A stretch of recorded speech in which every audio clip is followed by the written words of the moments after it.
Welcome to Wilder.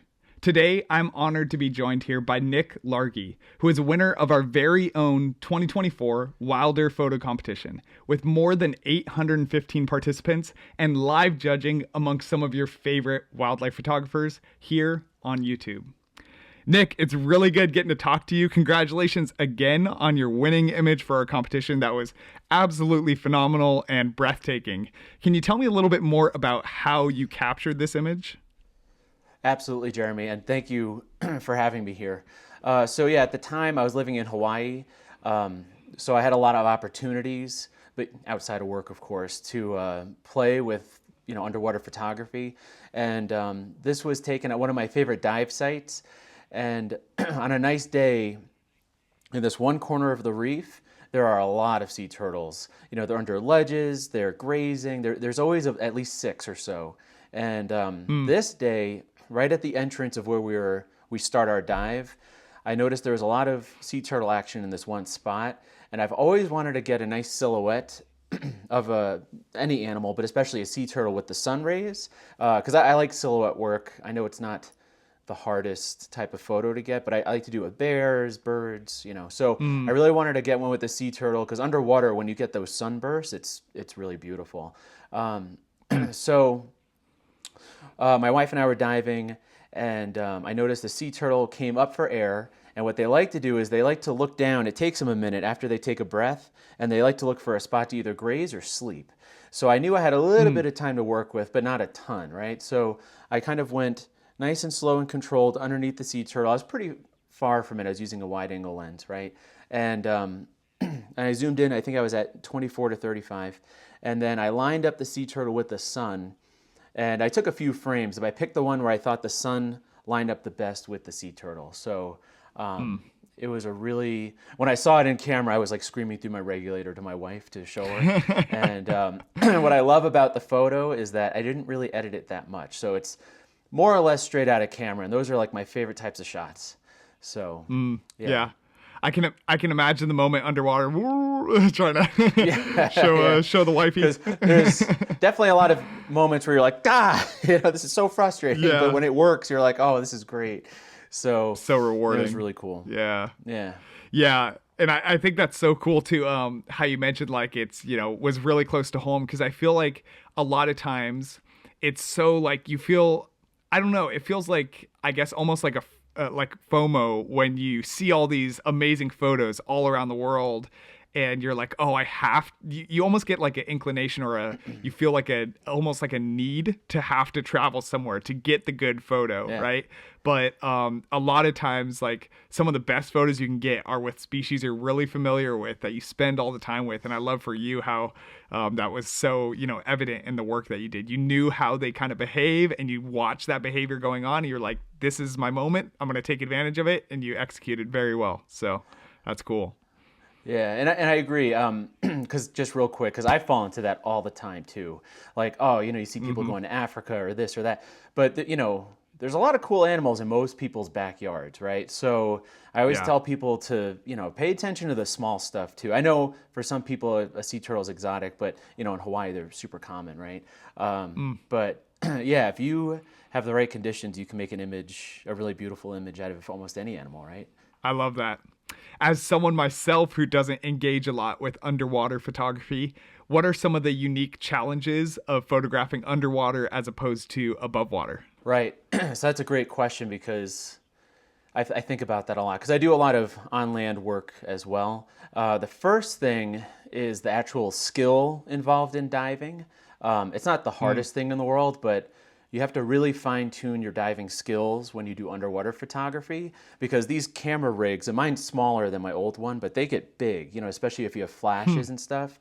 So if you're around a reef, you don't want to hit anything, right? So there's a lot of like buoyancy control, things like that. That's the thing that people don't even think about.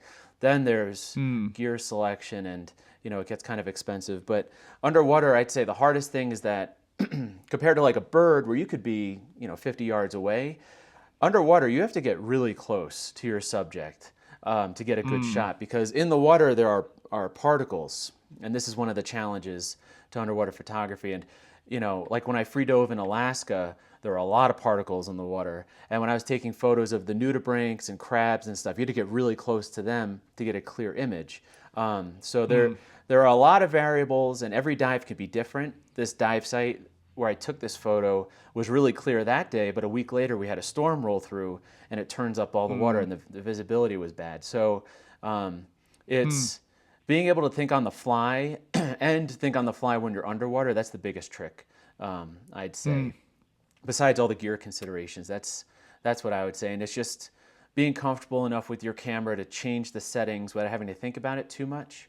So, because you don't want to load yourself too much when you're diving. Now, this was a shallow dive. It wasn't a big deal. But there are people who do, wreck dives at 200 feet, but they're taking photos of ships, stuff like that. So it's a very challenging form of photography. It's very easy to generate a bad image. So when you get a great image, it's pretty cool. So really rewarding. Yeah. That's so cool. That sounds awesome. Yeah, seeing some of the underwater photos that have won either this year with your image or last year, I think our portrait winner was an underwater photo as well, and seeing those have been really cool and inspiring, and really made me give me a little bit of an itch to get into it myself. So that's cool hearing your experience.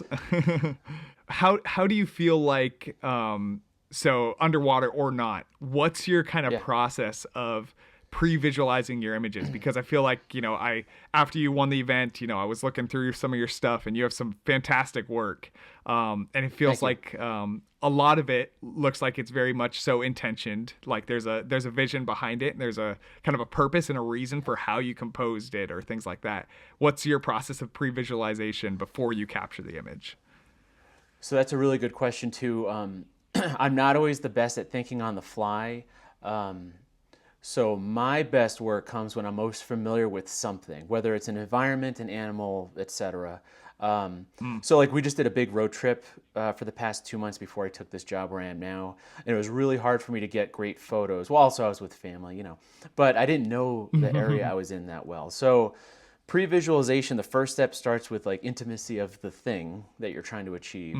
And then the other thing I try to consider, not that I'm always comparing myself to other people, but if it's a photo I want to publish somewhere or try to submit, I do try to say, hey, is this a photo somebody's taken before? Is this something that somebody's done a lot of before? Now, I will still take those photos because there are some animals like I was in Australia doing the cuttlefish aggregation, and there are some photos people have done before, but I wanted to take myself, and I feel like that's a very natural thing. But when I pre-visualize an image, I go, is it something that maybe it's a new technique that I'm trying to master? Is it something somebody's done before? Is it a unique behavior? So I try to pre-visualize, if I can, those types of scenarios. But sometimes it doesn't happen, like that silhouette photo that I submitted to the contest. I've tried it on other dives and I just couldn't get it for whatever reason. So then I just switched to okay, I'm going to do a different type of lighting with the animal or a different angle, So a lot of it comes into that artistic aspect where, is it something I'm trying to challenge myself and I want to do a new technique? Then I'll kind of pick that angle. But sometimes, it's fun just to take a photo just for the sake of taking a photo. But with intent, that's when I try to I pull out photo pills. I try to plane the Milky Way or something. Pre-visualization. There's a lot of things that go into that. Totally.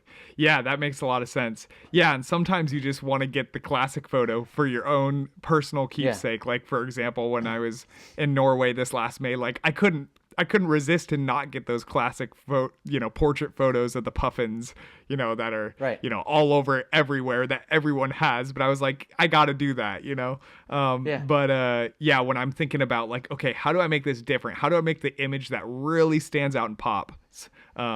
That's when I came up with a lot of the more maybe creative takes that I took or things like that. So I love hearing that from yourself as well. So I think that's a really good piece of advice, going along the kind of competition, type of mindset.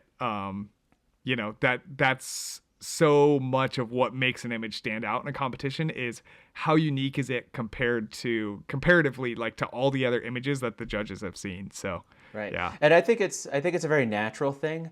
Like the first time I moved to Alaska and I saw a bear, I have 100 photos of just their face, and then the natural progression is like, okay, I already have that. Let's get the body, and then now let's get it in its landscape, and then now it's sunset. So I think that's normal for people. You want to get that shot that you want first, and then you can experiment. Yeah. Yep. Totally. I agree. So what makes talking about like uniqueness and all of that, what makes an image stand out to you amongst a sea and plethora of wildlife photos that are taken and shared on social media in modern society? Yeah, this is something I struggle with a lot too, especially with the rise of social media. I mean, there's images created every day.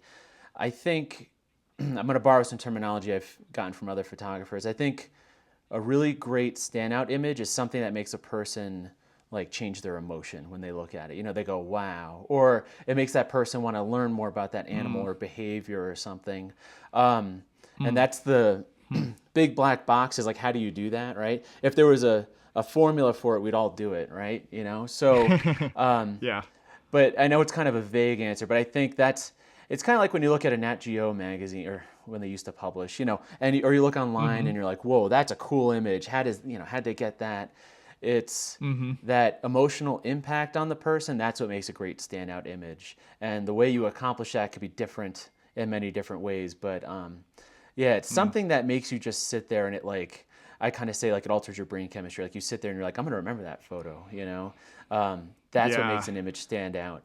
And sometimes it's of a common animal. It doesn't always have to be a giraffe, or something, but it's maybe the way somebody used light or their command of composition or something that image really stands out instead of it just being a snapshot. So that's kind of how I'd answer that. Yeah, that's good.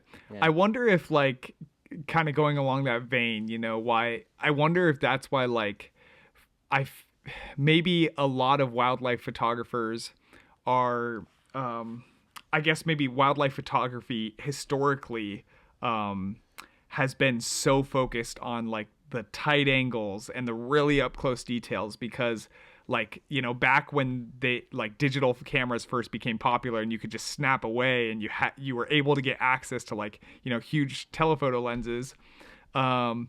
It's suddenly a whole new world opened up for people of being able to engage with subjects intimately in a way they had never seen like on a screen or not often, like it's the very rare only in, elite magazines type of things. But I wonder if that's kind of a lot of where that maybe originated and it's kind of just stuck in our culture.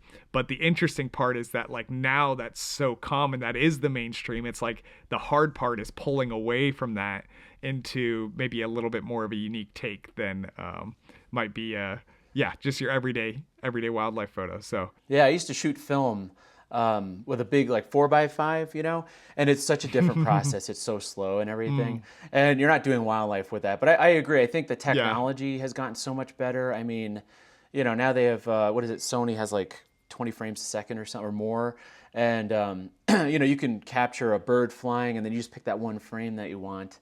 And then I think also a lot more people are getting outside, which is good, right? So I think we're getting exposed to a lot more behaviors and stuff that maybe we wouldn't see before. So that makes it tricky too. It's like, you see a lot of photo contests where the African mammals win or something, and they're really cool. I want to go on a safari to do it too, but it's like, they've been done a lot before, so you got to really come up with something new that's going to make somebody say, wow, I've never seen that before. That's the key. Yeah, I agree with that. That's a tricky part. Yeah, and I like how you phrased it too in your statement near the beginning, how you said like you want to look at an image or one that's unique to you is one that you see and it stops you and it makes you kind of go, wow, and almost makes you inquisitive about what is it that was going on in that, moment or makes you want to learn more about that animal. So I like that. That's a good nugget. I'm going to keep that with me. Yeah, do it. So, absolutely. Yeah. What do you think is maybe like one thing that you value in creating good wildlife photography art that might be undervalued or underrated in our current day culture? Yeah, I like this one because I've thought about this kind of over the years on a philosophical level. I'm not really good at social media. I try a little bit here and there. I'm just not good. I don't know. I'm never going to be famous through Instagram or whatever. But lately, over the past few years, is I've been trying to publish. And from that angle, I try to publish from the lens of conservation. So what I value in creating a wildlife image is not only making an image an artistic image, but I always try to have a little bit of a conservation piece or some sort of education piece in there too. And that's kind of what I value the most, because that's kind of been my driver with wildlife photography for a while. Like one of my big projects that I did when I lived in Florida was the ghost orchid. I built a camera trap and put it out in the swamp. I checked it every day for a whole summer. And I was just trying to get an image of this moth pollinating the ghost orchid. And, it was a whole thing. But it was from the lens of conservation and, especially because in Florida there's a lot of development, how can you use imagery to drive people's desire to conserve or to want to protect an animal, right? That's kind of an old school take, but I think we've drifted away from a lot of that with the rise of social media. So I always try to have something in there about, usually a habitat destruction, whatever. Most animals are affected by people somehow. So it's a pretty easy thread to weave in most images. But I think that's kind of the whole point of wildlife photography. Besides the artistic aspect, it's driving home that, like, hey, man, we need to do something about this, right? So that's the value that I have in wildlife photography. Do you feel like, because you mentioned like publishing specifically and magazines and like more that, maybe a little bit more that physical kind of route, do you feel like that is more effective than social media could make it? Like, let's say you have that same type of post, but you put it on, or that same image, but you're putting it on social media instead of getting it published in a magazine. You feel like social media, it's harder to have as deep of an impact? Is that kind of what you're getting at? Yes and no. Yeah, because social media is very much like a short attention span thing, and I know you're big on YouTube. I'm not hating on that at all. I'm just not good at it. I think seeing stuff in print is really cool, especially like one of my photos. So I like that a lot. But I think it reaches a different type of person too. I think the tough part about competing in like social media is that. And I've done this before too. You're like, oh, that's a cool photo. Then you swipe. You're like, oh, that's a cool one too. And then you swipe. And you don't always get that attention on the animal that you really want. But social media can get the word out more quickly and to a really big audience. So I'm kind of torn on that one. It's kind of 50-50. But I think it is easy for that It's a trade-off. Yeah. But I do think that conservation message does get lost sometimes on those like quick, production platforms. So... but I still kind of hold on to that old, like, that makes sense. Yeah. Yep. I still have some old Nat Geo magazine, so that's kind of where I'm coming from, but I know the world's changing a lot. So, yeah. No, yeah, but sometimes it's good to like go back to those roots of, physical and like just slow down and have that patience. So that's important to remember as well. And I like that you shared that. It's not something I feel like is talked about much. So I think that's cool. What is the big kind of motivator for you in your work with wildlife photography and your art? Is it, I'm assuming by some of your conversation, it might have to do with conservation, but do you have other reasons that you kind of, dedicate yourself to this craft or, yeah? Yeah, absolutely. So, historically for me, like photography was my way of dealing with like depression and things like that and trying to always have something that I can do for myself. So I've always used photography as that outlet. And I used to shoot weddings, I used to do all sorts of stuff. But lately, especially now that my life is way different than it was like 10 years ago, one of the big motivators is like, what would be a really sweet trip, or what would be a cool experience that I've always read about or wanted to see, and we just do it. We just find a way to do it, So part of it is cool. Like, I lived in Alaska for 2 years for work, and I've always wanted to see a grizzly bear. Well, especially like the Kodiak bears is where I lived.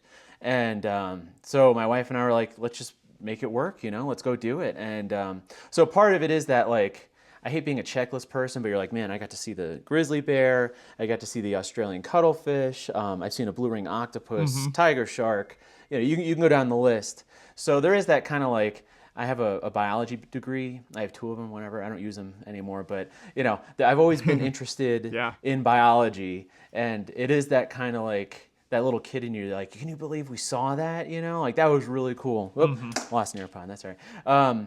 But yeah, so there is that kind of biological aspect where I'm like, it's just so cool that we could see these animals, and then to make art out of it is even better. But because I have a lot of bad photos of a lot of stuff, but it was just like that moment, where you got to see it. It's still really cool. Yeah, totally. The art kind of, like, memorializes it in your brain, and kind of creates like, there's so many photos where I can look at the photo that I took, and I feel like I can remember the whole scene around that photo, and so it's just photography has such a unique way of being able to do that. And I definitely have had some of that experience too. Like, before I went into wildlife photography deeply, I went hardcore into birding for a while. Like, I had a big year in my county and all that stuff. Wound up getting to the extent of setting the record for the county that I live in terms of the amount of species seen in one year for birds, and, like, stuff like that. Like, sweet. I just went deep into that because there's something that definitely, like, can pull you in, like, just being able to see things once you realize and kind of, like, have that value for it. I guess kind of on the conservation thread of, like, once you recognize the specialness of what it is that you're looking at, then it kind of makes you feel like, man, I want to have more experiences like that where I'm seeing unique things in the world that no one else may be seeing, or they just don't pay attention to. So I love that you kind of share that, and I've definitely had a similar experience in terms of that checklist of, like, I got to see that, I got to see that, I got to see that. So yeah. Have you seen the movie The Big Year? I'm assuming you have. Yeah, of course. Yeah. All right. It's like one of my favorites. My wife and I love that movie. It's hilarious. Yeah. Yeah, good. It's great. And I love Steve Martin. He's just awesome. Yeah. So, whenever we see more than, like, 2 birds in, like, a day or something, I'm like, we're going to start a big year if we keep going. We got to watch out. So. Yeah, that's hilarious. I love that. What's the most incredible, kind of surreal experience that you've had out in nature? I want to have more. I've had a lot of good ones, but if I were to pick one, I was in Katmai in Alaska, and I was on a bear tour. We were doing a bear camp, and we were watching this mom with 4 cubs. So it was a quad, which is pretty rare for grizzlies. And we were watching them clam, which was a behavior I'd always wanted to see, especially for photos. Like, you can get really low in the sand at Katmai when it's low tide. The beach goes really far. On Kodiak, we didn't really have those nice beaches, so it just was a pretty abrupt thing. But, we all got to sit nice and quiet and watch this mama bear teaching her cubs how to clam. And then out of the blue, my friend, he also was a tour guide, but his wife was with us. She points to the beach and she goes, "There's a wolf there." And we all look up. We're like, "No way." And this wolf, I have pictures and video of it. It sneaks up to the mama bear with cubs, and it tries to snatch a cub from the bear. But she was a good mom, and she didn't let the wolf get anything. But it was like my first time seeing a wolf, and then it was my first time watching these bears. It was a lot of firsts. I was just like, my mind was blown. Wow. And it was like, that moment will stick with me forever. What's even better was that after that, she, like, was really calm after the wolf left, and she walked, like, in front of us, and her little, they were Koi's, Cubs of the Year, so they were, like, out of the den. This was in August, so that, they're only a few months old, really, and they just walked right past us, and they were just so freaking cute. You just want to, like, pick one up and take it with you, Yeah. And to see a Koi is rare. To see a wolf try to predate a bear is rare. I mean, it was just a nuts experience. So wow, that's like my number one, I would say. Yeah. Yeah, that sounds like an awesome experience. So I I mean, yeah, your image was just amazing that won the competition. So it was cool to see that, and the competition this year in general. Like, I've been so happy seeing just each and every year. So it's the third year that we posted it, and each and every year it just feels like the competition gets better, and I'm seeing a higher caliber of images, and I just find myself more and more blown away each time. What does it mean to you winning a competition like this one? Oh, it took my breath away, not to get too dramatic about it, but I've been entering competitions for a long time. And one of my goals was to get an underwater image to at least place, right? So I was able to place and get the grand prize. So that to me was huge, because it also kind of meant, and I'm going to keep going, but it kind of cemented that, like, all those, it takes a lot of practice, photography, both on land and underwater. That practice pays off in a way, that you can create an image that affected somebody so much that they were like, this is the photo that we want, right? And because I looked at the photos too, and they're incredible, and I'm like, oh my God. So it's like, I feel like I have to keep pushing myself too. And yeah, so it was huge. But what I really did like was the live judging, because I did go back and watch the video. Selfishly too, I did, because I was excited. But I like the critiques. Totally. But I like the critiques, and I like hearing the feedback, because you don't get that in this realm. It's like you're just always posting photos, or you're trying to publish, you're doing whatever. Nobody says why they don't like your photo, or why they do like your photo, or you don't get those little things. We all live in silos, So that was really cool. But to get an underwater image into this competition was a huge personal goal, and I'm like really excited about it still. So, yeah, thank you guys for hosting it, Yeah, that's cool. That's awesome to hear that, like, that is a motivator for you moving forward in terms of continuing down specifically that path of underwater photography. So yeah, that's awesome to hear. And I have some good land images I'm saving up, some birds. I do take bird photos sometimes, but yeah, it definitely helps getting one of the underwater images in there. And, it's just time in the field. It's what it is, Yep. So yeah, time in the field. I would argue that time in the field and time in the field. Like having intention and purpose when you're out, like a lot of previs, like we talked about, and like really trying to intentionally craft an image in a way like that, and having that subject knowledge is So those three things are just so important, because without parts of those, any of those. Yeah, and that's where a lot of my dives are very purposeful, like I am trying to get this image. And I used to feel kind of weird about it, but then I started following other underwater photographers, and it's like, no, this is your investment in time and money, Same thing with going out and taking bird photos. You're like, this is my goal. Now, you may have to pivot, and that's the tricky part, right? But yeah, it's that intention. That's what a lot of people don't realize, not to get like on a soapbox, but like some of the best images really were intentional. They're very rarely this like, oh man, this Sasquatch just popped up and I got this amazing photo. You're usually going out with purpose. You're going out at a specific time of day under specific conditions, and you don't always get it, but that's the thing that it took me a while to learn that. I thought people were just like seeing all this cool stuff, but now I'm like, no, golden hour. I got the right lens. We have good conditions. It's migration or whatever, and here we are. So it's a good feeling when it pays off. Yeah, and especially I feel like repeating, like getting repetitively good photos, that's when you really know that someone is very good at intentionally crafting their images, as opposed to like, even I feel like the worst of photographers will occasionally get a decent image, or sometimes even a great image. You're always going to have those flukes that do wind up good as well, when you had no idea that they were coming. But I feel like the test of like a really good wildlife photographer is someone who can repeatedly like get that shot, and it's just repeatedly blowing you away, if you see their art. So yeah, it's a good word. Yeah, well, it's stuff that I wish I could tell myself when I first got my camera, you know? And like, Yeah. you're gonna fail a lot before something happened. You know, even before I first published, it's like I failed so many times, you know?